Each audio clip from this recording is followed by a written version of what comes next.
It's an uprising. It's an uprising.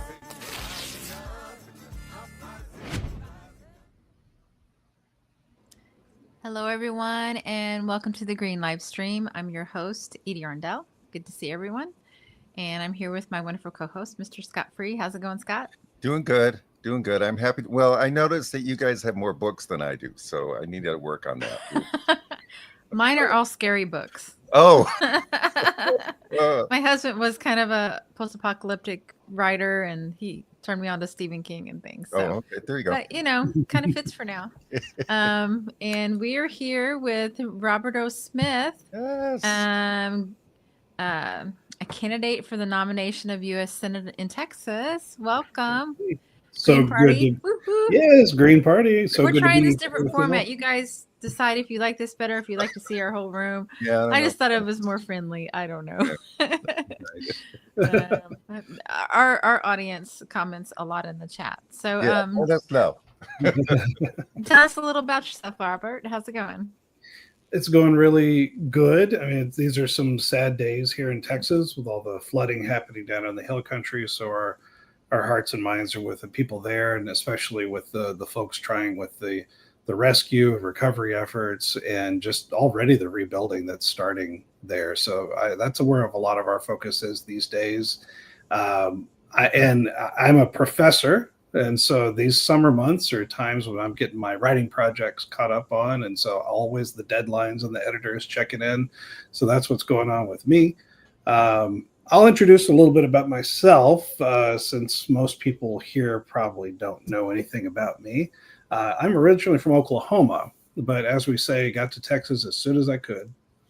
And I live in Denton, Texas. I'm an assistant professor of history at the University of North Texas.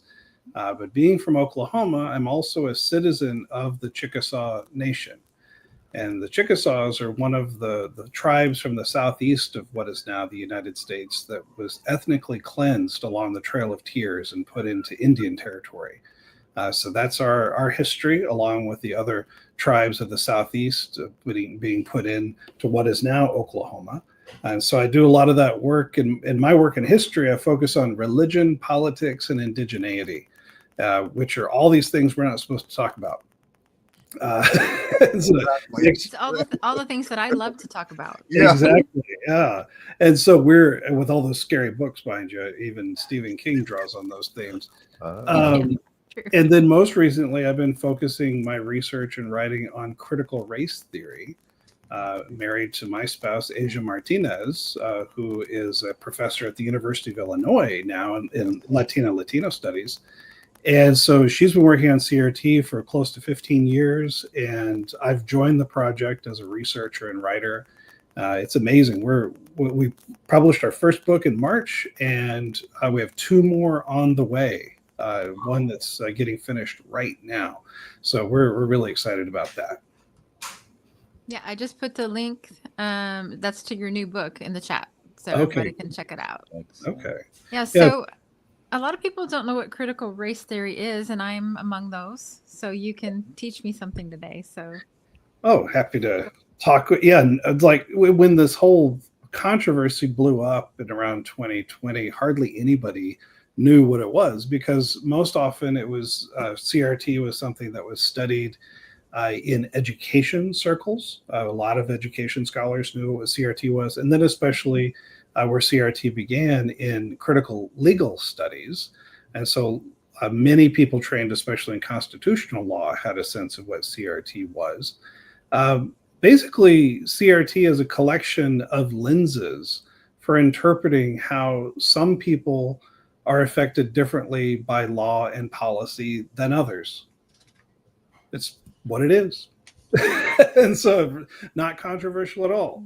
That sounds pretty straightforward. That's right. So there are 9 tenets that we've identified as part of critical race theory.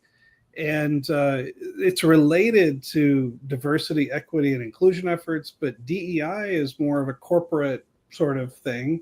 Critical race theory is looking especially about how the Constitution contains slavery compromises in it. And so from the very founding, legal foundation of the United States, race is woven in to our founding documents in ways that disadvantage some people and advantage others. And CRT tries to see how all that still flows through in contemporary society, even though a lot of people wanted to say, especially after Obama was elected, that we're living in a post-racial society. No, we're not.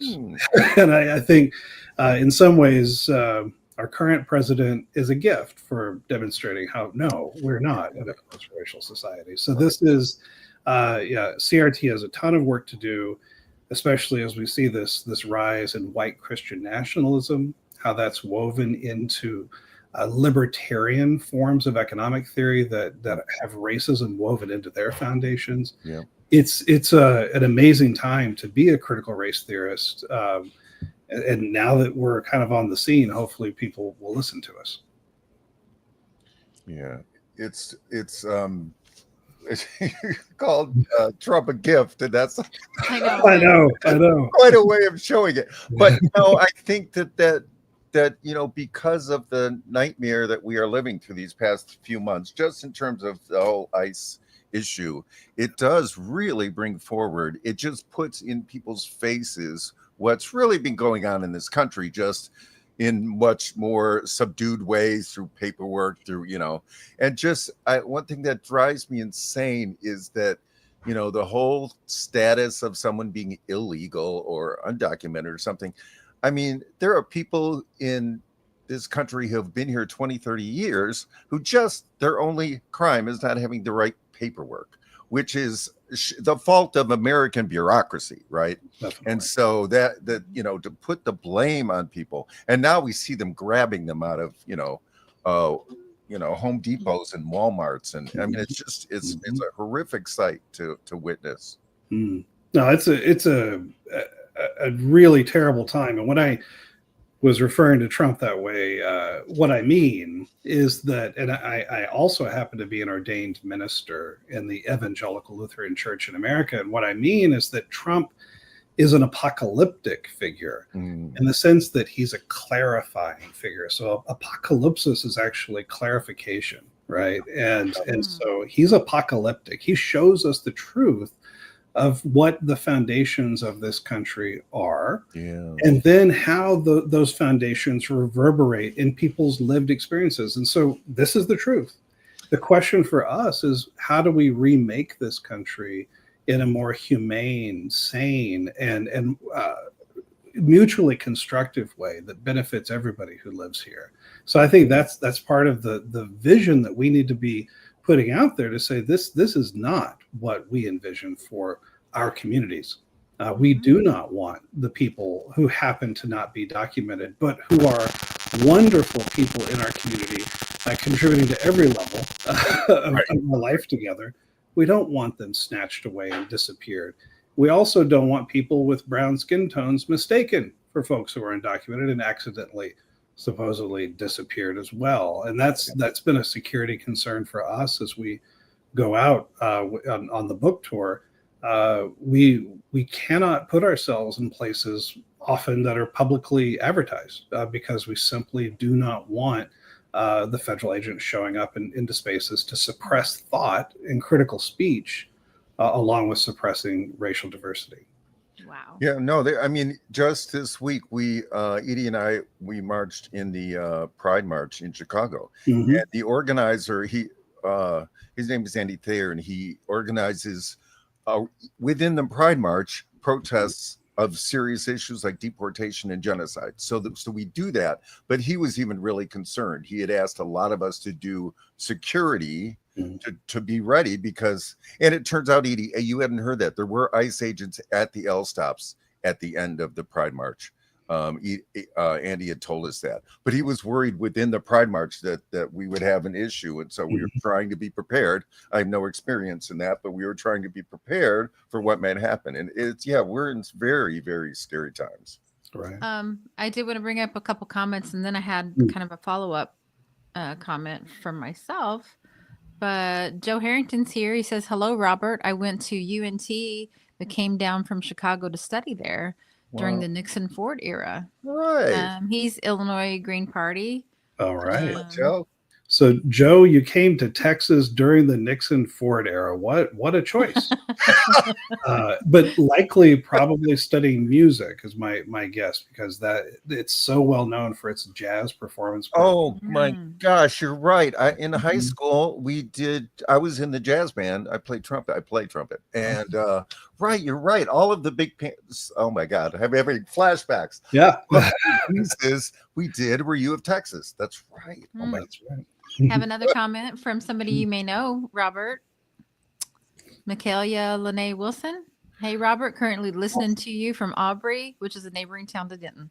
Well, that's Maybe great. you don't know her, but I don't know, but I know that there's an excellent barbecue truck in Aubrey. Ooh, there we go. Yeah, Indian food. We have a wonderful South Asian community in this part of Mm. Texas, and so some Oh. really awesome food trucks have cropped up. But Nice. is that but where the song yeah. China Grove came from? No. Oh, I don't want to Remember? speculate too much. Doobie Brothers. Yes, I'm Doobie old. Brothers. oh my God. Asia, BB Brothers. We got a lot of rock references. We're in a showing our musical age. mood today. We're trying to lighten the mood. 'cause Well, and all the Robert news is- Smith also. I don't have any makeup on, but The Cure. Right. You're on tour. I forgot. Yes, when I looked you up, I'm like, no, I don't think it's that one. so disappointing. I know. Oh my God. well, okay. Back to the reality show. here. But so I've been like trying to bone up on what the Supreme Court just did with birthright citizenship. And we're going to be talking about it a little bit on Saturday. Mhm. But it was part of it's how Black people got their citizenship after the Civil War, Right. through the 14th Amendment, and they've been trying to tear it down ever since. There was like a period where they were, not giving citizenship to Chinese people that have come here, Chinese immigrants. Their children weren't considered citizens. Mhm. But there's also precedent. I don't remember the lady's name right now, but we'll have her on Saturday, or have her video on Saturday, Mhm. saying that it can be retroactive too. So basically, trying to create apartheid in our United States Mhm. is what they're after, and they've been after it ever since the 14th Amendment. Well, that is Edie, that is a very serious issue that you raise, and it is something that we need to be deeply cognizant of the legal manipulations that this administration is seeking to enact, and they're doing it in record speed. This is a shock and awe campaign to change the structures of society. We know, so you're going back to the 14th Amendment. We know that this, the Project 2025 plan was resourced by people like Richard Hanania, who was saying that civil rights law itself, the Civil Rights Act of 1964 and the Voting Rights Act of 1965, are the problem. That's why we have racial strife in this country. Mm. And they're flipping the historical record so thoroughly to say that the law itself is the reason we have problems.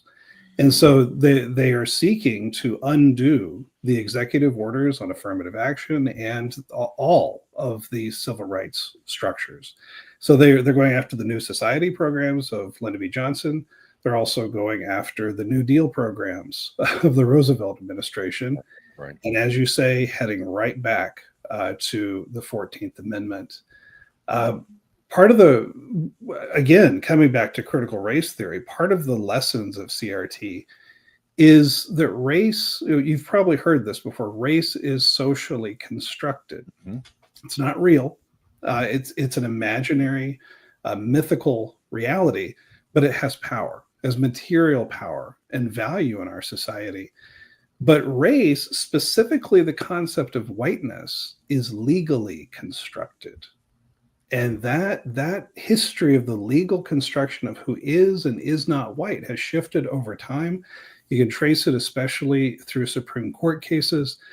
Ian Haney Lopez, in his book White by Law, gives us this amazing history of the legal construction of race and especially whiteness in the United States. So when we say these words, they're not just about feelings, right? This is legal structures. And again, CRT is all about that, not about necessarily your individual attitude towards someone of a different ethnic background or race, but how does the structure of law treat somebody differently? So this attack that we're seeing on the 14th Amendment and birthright citizenship, yes, is an attack on the racial structures that we've been working toward for the past several decades. And basically a group of white men saying, we don't need that anymore. We don't need them anymore in our society. We're going to revoke citizenship and get them out. So you've seen that the revocation of visas, the revocation of residency orders, all sorts of things simply to move people out of this space to make it homogeneous, because the Christian nationalist vision is that a homogeneous society is easier to govern. And so this is fundamentally anti-democratic. That we are up against, there was a debate, a little small debate today in a chat room, a Green Party chat room that I'm a part of. Are we in fascism, or are we almost in fascism? If the governing powers are attacking fundamental amendments of our fundamental law in the U.S. Constitution, you can bet we're in fascism. Yeah. For me, this is the answer. The answer is, or the question is answered in questions just like this. Yeah, I mean, go Robert. Yeah. All they have to do is turn on the TV and see that we're in it. I mean, these scenes that we see, or your phone. I mean, it's terrific. It's horrific. ICE people tasing people in their stores, and then this insane little propaganda thing that Trump did at MacArthur Park in LA. I mean, it's no, I mean, I'm surprised that conversation lasted very long. We are definitely in it. I mean, wow. Some people don't want to go all the way, right? They want to they think it feels too rhetorical, right, to say certain things. As an historian, right, a historian of law and politics and race, I think we can say certain things analytically and still be very, I see, I'm a Muslim and that's okay. Absolutely, we are already there. That's a voice from Texas. And yes, we are already there. And we need to understand that to say so is not to be merely rhetorical, but to actually tell the truth about the situation we're facing, because until we tell the truth about it, we can't actually get our tools in place and aligned to struggle against it. No, that's an excellent point. I mean, in my brain, I had never thought about Second Amendment militia. Remember that argument about the militia? It's like, oh, now I've got for a militia, because what are we going to do to fight ICE? And the fact that ICE's budget has gone tenfold. And then, I mean, I've never touched a gun in my life, but I just, and it's weird to even think in those terms, because I'm such a, peacenik lefty kind of person, but we have to start thinking in those terms. I mean, what we're up against, we've never seen before in our lifetimes. So in Texas, that's not such a weird question. You might know, but not a lot of Greens down here, gun-toting sorts of folks. Yeah. But we are in coalition with certain groups that are. And because we've got the John Brown Gun Society here in Texas, right? We've got the Brown Berets, and the Brown Berets are specifically organized to protect their community against ICE at this point, and other threats, of course, but ICE has become a part of that threat. And so we do need to organize to and recognize that we're facing the violence of a state. And these people are not just now, I used to talk about racism too. It's like, you can have whatever ideas you have, but when you act on them, then we'll talk, right? Right. Now these people have full control of every lever of state power. Yeah. And it's time to figure out what resistance truly looks like. It's not just hashtag resistance. It's, what does it really look like today? Right. Yeah. One thing that disturbs me is, you have 6 people standing around filming someone being taken by people that are in masks with no papers, no due process, no charges. But they're standing there making sure they get it on Instagram. Yeah. Do something else. That's great. Have one person film it and everybody else do something else, whatever that might be. you know, think- Call someone. Mhm. Maybe they're not even police. Call the actual police and say, hey, Mhm. you know, something, just anything. I was watching my new favorite show, Mark Wayne and Craig Stoker, Colonial Outcasts, and Mark was sharing an Instagram video he saw where Haitians in the Bronx, I think it was Bronx or Brooklyn, they weren't having it. ICE was trying to grab somebody and they just attacked. And they went after them. And he was just saying, oh, the Haitians know how to do it. I mean, it was and like you said, I mean, so many people, you know, we do have power in numbers. And so we can stop this. We can fight this. So I think this is exactly a point at which we need to recognize that not everybody is in a position where they can take direct action, right? Because they're vulnerable for all sorts of intersectional reasons, including their own documentary status or whatever that happens to be. And I'm looking at the three of us on this in this conversation and noticing some lighter skin here, and you know, we have different privilege and therefore different power in this society, especially as we approach law enforcement. Right, the sets of assumptions made about us in those interactions, and you know, I'm a 6 foot tall white guy, and cis het male here in Texas. The police love me. Right, I get mistaken for an air marshal when I'm at the airport. It's kind of funny, but you know, I can't help how I look. That's how I look. But then the question is, how am I going to put that power and privilege of this body to work for people who don't have the same power and privilege? And I think for those of us who have been green for a while because you're kind of a peacenik and, you know, all that sort of, you know, happy vision, well, now's the time to say, all right, being green also means standing up and actively resisting, sometimes just by putting your body between somebody who needs it and someone who wants to take them. Right. Yes, couldn't agree more. And, you know, whatever this gets me, if I can use it to help someone else, I absolutely will.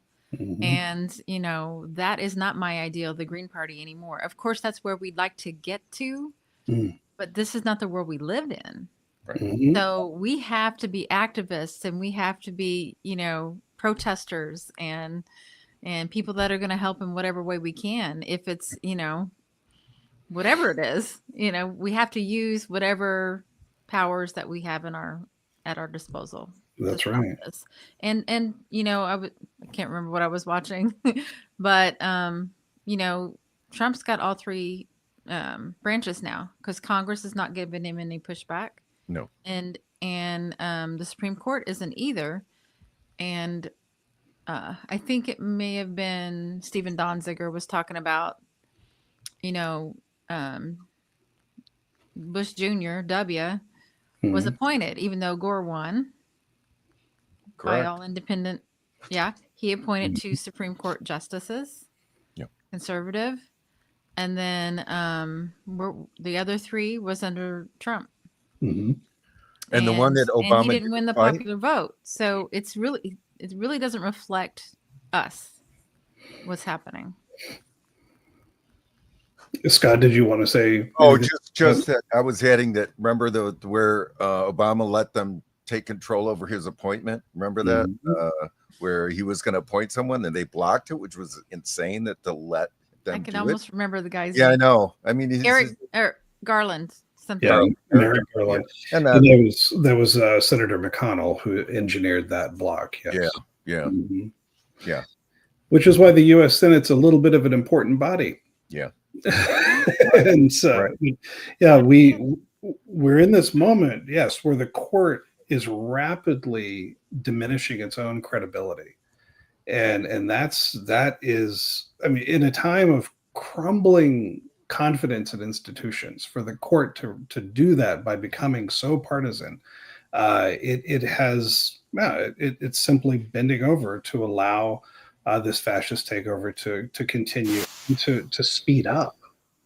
So all of these Everything the Trump administration has requested, the court has granted, and we see these desperate dissents coming from Justice Sotomayor and Justice Kagan, saying but especially Justice Sotomayor, just letting us know here are the implications of these rulings, and it's a scary time. But we also see classical conservative judges coming out very critical of Mhm.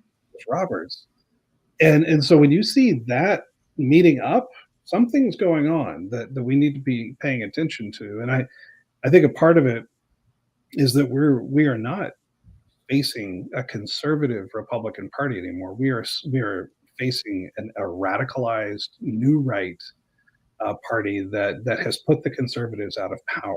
Right. These are people who are seeking fascist hegemony, not a conservative alternative to something that we might call liberal. And again, that's what's gotten us to this moment where this country, and I'm not one to defend liberal idealism very much at all. Again, one of the core critiques of critical race theory is against the dominant ideology of liberalism. Yeah. But we're not here to defend that. But I don't want it to tip to the direction of fascism, and that's what we're facing now. And it seems that in every story we come up with the nightmares of what's going on, there is the Democratic side that always kind of allowed this to happen and push it along. I mean, they increased ICE budgets the entire time through Biden.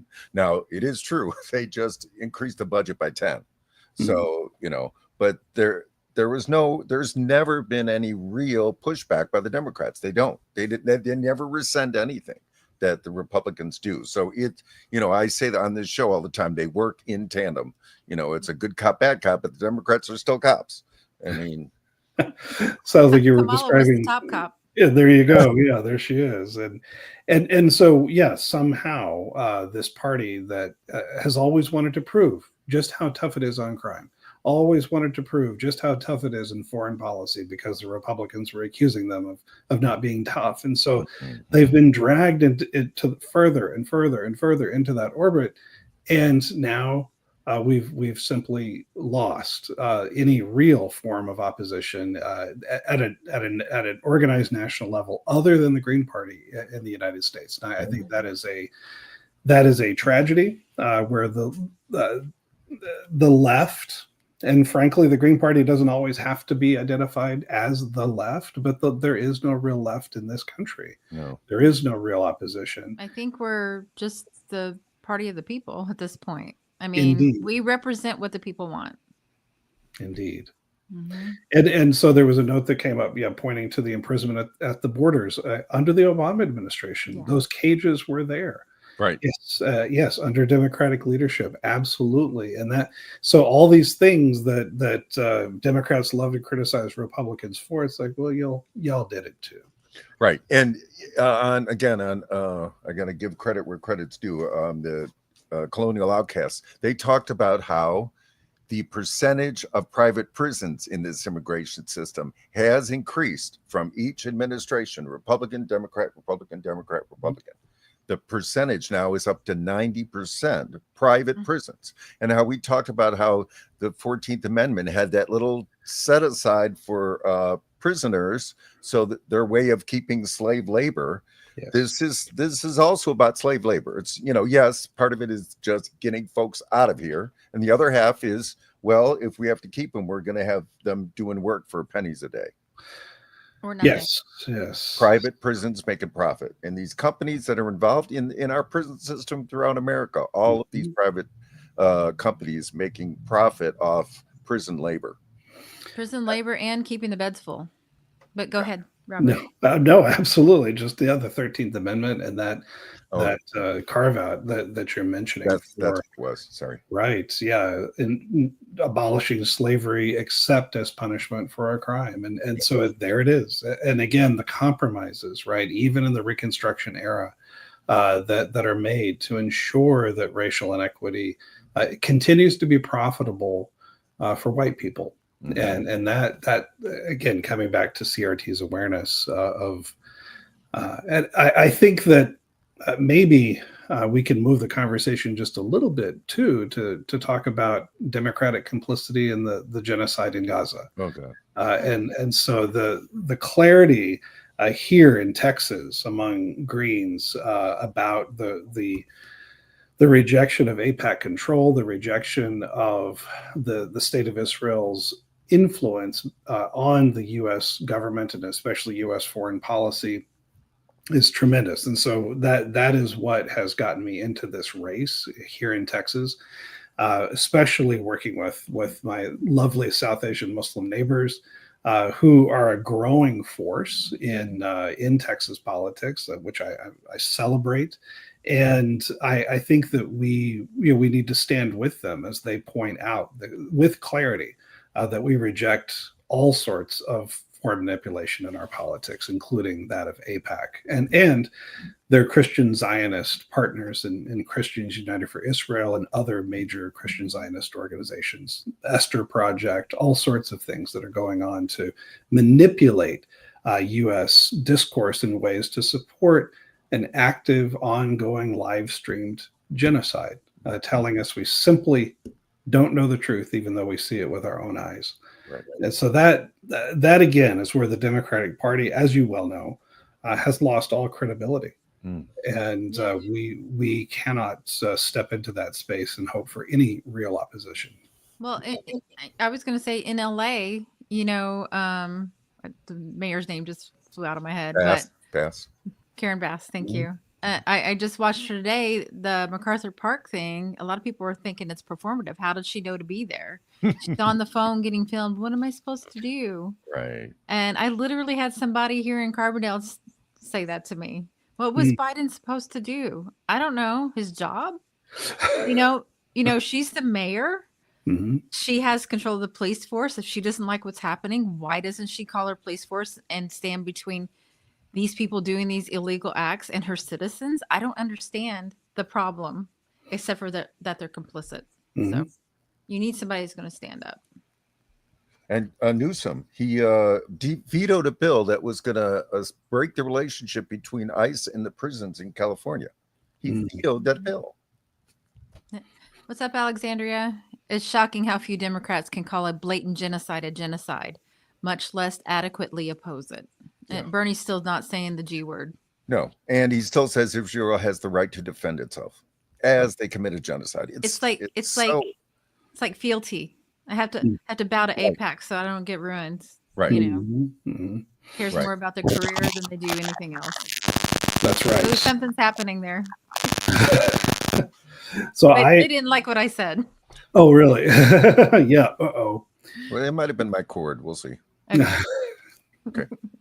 Well, I've been involved on Israel-Palestine matters for a couple of decades now, and that's I made my first trip to Israel and Palestine in November of 2002, in the middle of the Second Intifada. Wow. And that's when I was first trained in nonviolent direct action techniques by the International Solidarity Movement. And so ISM, which became more broadly known with the murder of Rachel Corrie in Gaza. I was there before she was, but that her death catapulted the organization in lots of different ways. But it was started by Palestinian Christians in the town of Beit Sohor, which is a suburb of Bethlehem in the West Bank. And so that this was all these Palestinian Christians coming together saying, all right, you internationals, you come and you buy our olive wood carvings, you love our olive oil. Will you actually help us seek justice in the context of the Intifada? And that's what the group that I wound up going with did. It was an amazing experience. So that was my first experience there. But then for 7 years, I was in Chicago. I don't know if I told you all that. I lived in Hyde Park and then in Crystal Lake, so the west suburbs. So not Chicago. Cannot even begin to call that Chicago, but lived in Hyde Park before that, and was coordinating our denomination's work on Israel, Palestine, and the Middle East and North Africa region for 7 years.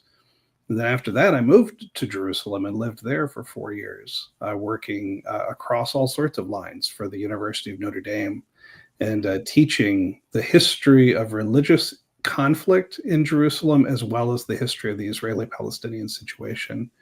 So part of what I hope I could do in political leadership would be to bring that sort of experience and my deep relationships with Jews, Christians, and Muslims in the region into the conversation about Israel-Palestine. And so we're not just caught in these silly arguments about, do we say the G word or not? It's like, well, can we actually, yes, understand that that is a legal designation that we need to pay attention to, and there's a lot of other suffering going on in the region caused by this same entity, supported by the United States. And so we need, there are so many other questions in the region that get ignored when we look at the latest thing that's happening with Israel, and that's been a frustration of my friends there and myself as well. I want to add, if the audience doesn't know, because that happened many years ago, but Rachel Corrie was an American activist, a young woman who was trying to protest the taking over of homes in the West Bank, I think it was, and she stood up against the bulldozer, and the bulldozer ran her over and killed her. She was actually in Rafah. She was in Rafah. Okay. In Gaza, and that's where she was killed. Yeah. Okay. And thank you, Alexandria. And one more. Oh, hey. This is for Robert. Okay. All right. Yeah, and I think part of the way I speak about this and the honesty that I try to speak about it with is because I live there. I know the people, and I love the people. I do have Israeli friends. I've had Israeli mentors. I have so many Palestinian friends and Jordanian friends as well. We just had a wonderful conference in January at the Dead Sea, at the baptismal site of Jesus on the Jordanian side of the River Jordan, that was hosted by the Hashemite Kingdom. And so my relationships in the region are they're long and deep, and but they're not AIPAC. Right. And some of the lobbying organizations don't like to see me coming because I know things, and I know them at a deep level, but I don't know them because I read their talking points. Yeah, right. Exactly. And that's also why you're green, because you can't be bought. That's right. Cannot be bought. Right. Yeah. And that's why we are as well. Yes. I'd rather be poor and honest. Indeed. I could live with myself. Right. Well, and I have had opportunities to be bought. I'll say that very clearly. Even though I haven't been a politician for very long, I have had those opportunities, and I see how seductive they can be, how easy things are laid out for you if you take a certain path. And I refused it when I was in my 20s, and I refuse it now. Yeah, that's wonderful.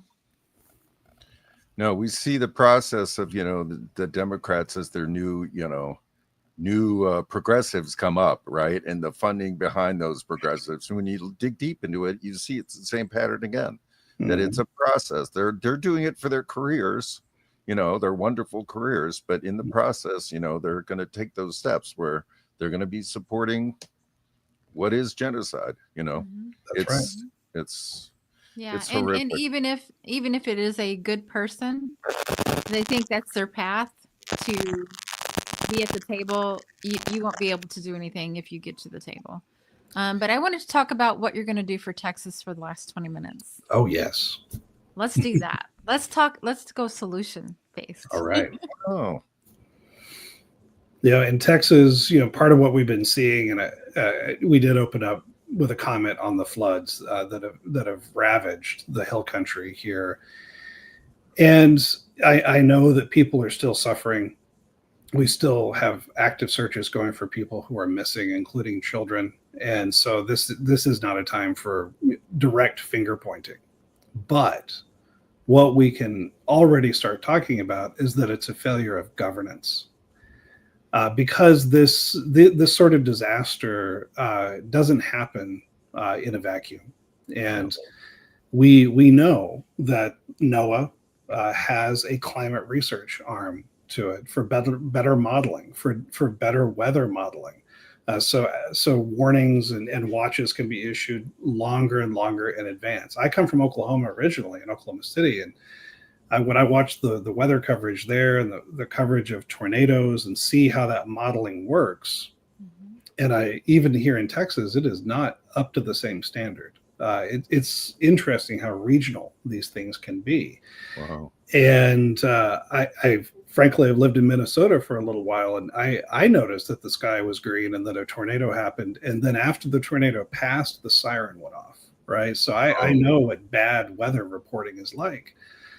And that only gets better when the people say, we need protection. And when local governments can collaborate with state governments and federal government to get rural communities the protections they need. And that did not happen in this place. In fact, Kerr County they looked at an early warning system and decided they couldn't do it because of cost. Wow. Now, that's a legitimate decision at that county level, right? They not criticizing the leaders for making that decision. But where do they turn once they realize they need it, but they can't do it themselves? Mm-hmm. How do we rely on one another in a good governmental structure to say, they need it, and that's what matters, right? And so that's the sort of when I think about good governance and how it's failed the people of the Hill Country and who were visiting the Hill Country over the 4th of July weekend, that's the sort of thing I think about. That we need to be thinking about these issues very systemically. And that's what we need in government is someone who can at least think through these other layers beyond what happens right in front of our face and beyond corporate talking points so that we actually meet the needs of the people. That's right now, that's what's pressing on me when it comes to what I want to do for the people of Texas. Because I do think there's a role for federal government. And as I said in a statement I issued yesterday, we have a party that's, and speaking specifically about Reagan-style Republicans, that have been teaching Americans to hate government for decades, to despise government. Well, what about the good that we can actually do together when we pool our resources, right? And I think that's something that the Green Party has a voice in. So we need to bring back together, what does it mean to care for our neighbor? Our most basic value, and then how do we pool those resources to make sure our neighbor gets the best care they can receive. Then the next piece that's related to that, of course, is healthcare. In Texas, we have the highest percentage of uninsured people in the United States. We have over 20% of Texans aged 19 to 64 went without health care in 2023. Wow. So you don't have a state program? We do have well, no, not in the same way Illinois does. And we'll see how long it lasts. Well, there you go. So we need for our state leaders, but then federal leadership also to prioritize health coverage at every level. And for me, I believe that healthcare is a right in this country. We are the wealthiest country on the planet, and that our people don't have access to universal healthcare it's shameful. Yeah. As I said before, I lived in Jerusalem for 4 years and had access to a national healthcare system that was very, very, very good. I know what Scott's probably funded by the U.S. It seems so, yes. Or at least a country that didn't have to fund their military because that's funded by the U.S. And so that's fungible, so it goes elsewhere for the benefit of society. Exactly. And we could do this in a heartbeat in this country if only we could get our ideology and our corporate interests out of the way. Well, what we lack is political will. I mean, force the vote, tried to pressure the progressive Democrats to withhold their vote for Nancy Pelosi in 2021 to get just to get it to the floor to vote on Medicare for all. Right. That's all they wanted. And it's never been voted on. there's been like 10 different iterations of it. People say they support it. They're signed on to the legislation, but that means nothing if you're not going to move it forward and enact it. I was part of the March for Medicare for All that happened in 2021. Organizer, One the thing that we organizer. just, huh? You were the organizer. Well, You're a part of it. one of, Well, I was on the national team. It was an idea between me and one other guy. And then okay, that'll count. That works. But we discovered once we started researching different things that Libby, Montana, got healthcare due to some kind of, I think, toxic disaster happened. It was just granted to them by the Social Security Act, 1881A. Yeah. So when I had Jill's ear, the one time that I met her in Homewood right before the DNC convention last year, I told her about it. I said, I mean, look what Trump's doing with the executive order.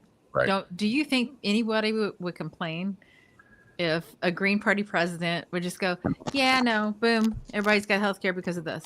Right. National health emergency. I mean, it's just it's a national health emergency. Right. You know, at least 70,000 people die a year. Right. From lack of care, and probably more. Right. Well, and in Texas, the uninsured rate for children is 11.9%, and that's twice the national rate. Wow. And what are we doing? Yeah. What are we doing to our kids?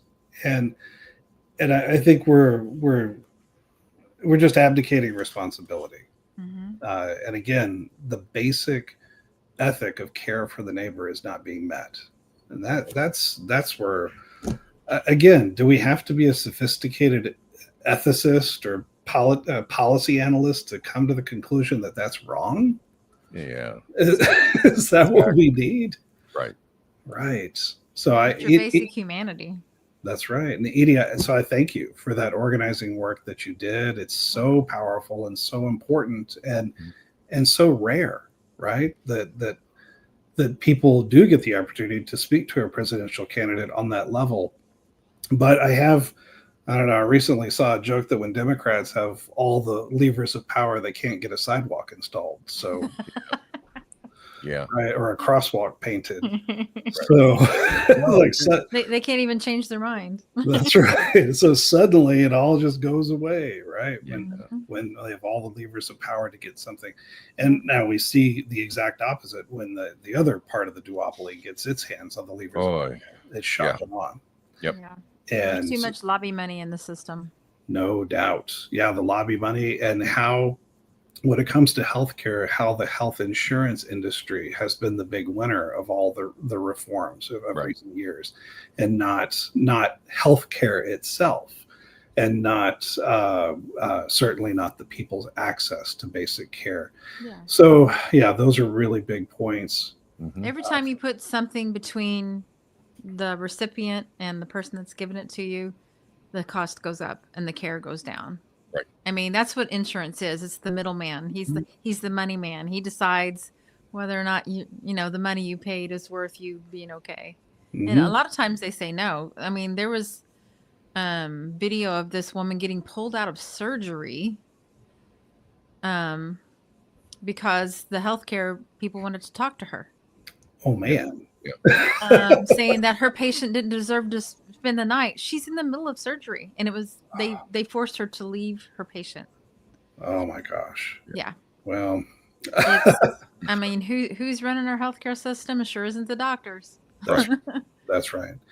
And so then on a almost macro level too, the fact that we've now handed our government over to this tech. Oh, we see Joe saying it's called capitalism. Indeed, yes, that's a point of what I was saying, that this capitalism, but how capitalism has been interpreted in this country through neoliberal economic philosophies, which are completely laissez-faire, completely focused on profit alone for the business owner, for corporate boards, not any concern whatsoever for people.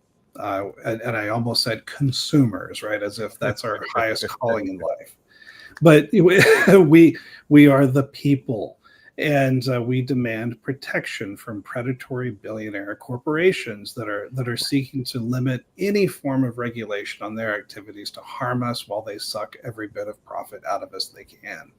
And so that remaking of an economic philosophy is a long project.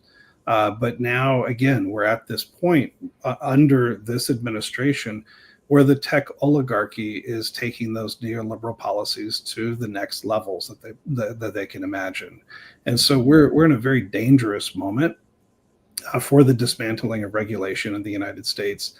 Again, proper rules for government that are, because so many of our neighbors have been taught to despise government instead of envisioning a proper role of government. We're losing those proper roles that protect us and our neighbors. Right. Yes. I would say that the Constitution is just a piece of paper unless it's enforced. Mm-hmm. Right.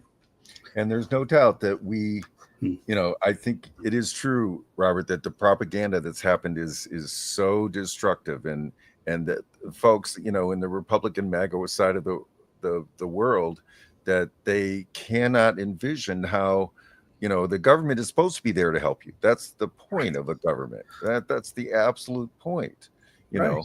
And the old story of the libertarian whose house is on fire, right? It's like there's a purpose to having a fire department come and save your house. Mm-hmm. It shouldn't be based on if you paid that property tax. That's not how it should work, right? Right, exactly, but that's exactly what we're facing now. And you brought up the Constitution being just a piece of paper. So one of the primary founder of critical race theory, his name was Derek Bell. He was the first Black tenured law professor at Harvard, and he joined the faculty in 1969. But later in his life, in the last 10 years of his life, he really turned his attention to religion, race, and law. And what he said there in his investigations, in his very last law review article that was published after he died, he said that the Bible and the Constitution are similar because both are more revered than read. Nice. And so in Texas, we see all these good old boys in their big pickup trucks with "We the People" that fancy font on the back window. Like, that's not enough, sir. Right. You actually need to read it. Yeah. There's more to that phrase. There's way more to that phrase, and that form of the tyranny of that reverence is so dangerous. Mm-hmm. And we are called to a greater critical engagement, not simply to revere, because every leader who's democratically elected deserves critique, because it's only through critique that we're improved. And if we shut down critical thinking and critical engagement, then what good is this democracy? Yeah, you won't have one. That's right. I mean, it'll be in name only, because you have to know what you're voting on. Right. I mean, Ralph Nader, Unreasonable Man. I caught a quote from that. I'm still meaning to watch that movie. Yeah. That his dad would have the kids come home and sit around the dinner table, and he would say, "What did you learn at school today? Did you learn how to believe, or did you learn how to think?" That's why we love Ralph. Yeah. That's right. Mm-hmm. I met Ralph a long time ago. Yeah, but he was out campaigning, and it was amazing to meet him in Texas when he was campaigning at one point. And he says a call to critical engagement. I mean that's the Green Party, right? Right. We have an international lens. One of the things I'll share with you too about that, I learned about the Green Party when I was a teenager, because in the early 90s, when I moved to Germany, I was my dad had a position with the Federal Aviation Administration, and so we moved to Frankfurt, Germany when I was 16, Nice. Yeah, that's nice, except if you're a kid from Oklahoma City and you wind up in Germany and you're 16 and you decided you needed to buy all your Garth Brooks CDs and Ropers before you move out there. And they still call you Cowboy Rob. But okay, well, I got over that. Yeah. But I learned about the Green Party at that time, in that period of German reunification, and how Greens stood apart from the ethno-nationalist groups and from the other types of nationalists and economic groups, and said we're seeking community for all, and that was an amazing voice of conciliation in a very difficult time in that country's history. So that was my first glimpse of Greens, and I am so glad to be part of this community now. Yeah. No, and we're excited that you are running for Senate in Texas. That's absolutely fantastic. Running to be the candidate. So in the Green Party, which is something we haven't made clear, I am running to be the candidate for the Green Party for lieutenant governor, because I have to get the party's complete nomination. Right. I'm recognized as running for it, and that's what Robert's doing as well. That's exactly the status. Yes, we've been trying to be careful. It's hard to say it very easily, but yeah, it's a lot of words, but it means a lot, because we do respect that democratic process, and if other people want to come in to contest for those offices we're standing for, that's more than welcome. Absolutely. Yeah. So this has been wonderful. I feel like I had something else to say, but I'll remember. You know, I feel bad that if we get started on a topic 2 minutes before the hour, but I mean, we didn't talk at all about you being a reverend with the Evangelical Lutheran Church. And it's both he and I mean, I grew up in a Christian home, and it was such a weird experience, because I think my brain was always atheistic, and yet I just thought, wow, Jesus is just the coolest, right? Right. He was like this radical leftist guy, and then also I felt like I understood the stories that were being told, but I understood them as stories. Yeah. And so I become an adult. I come back after being away for a while, come back to my family and things, and they all took that stuff literally. And I was like, wait, I don't understand. And then the way that, people that I've known and people in my family, how they've gone along this Christian path it's a pretty frightening path. And again, it starts to seem racist. It's like, wait a second, Jesus was not white, and we had that white Jesus picture at our church, right? The famous one now. It's like, wait a second, something's wrong here. Well, yes, and I live with all those contradictions, as a Native American as well, knowing Christianity's role in colonizing this continent and the genocides committed here in this space, and the enslavement of peoples, and in Christianity's role in justifying all of that. So there's so many contradictions, right?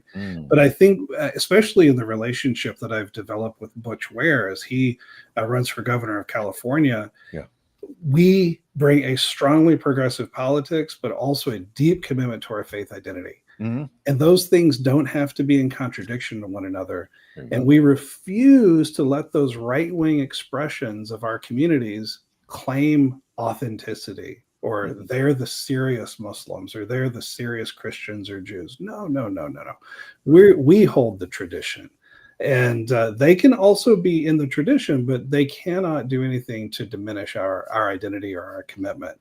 And these things come together, right? And so my denomination is extremely progressive, very affirming and welcoming of all sorts of different people.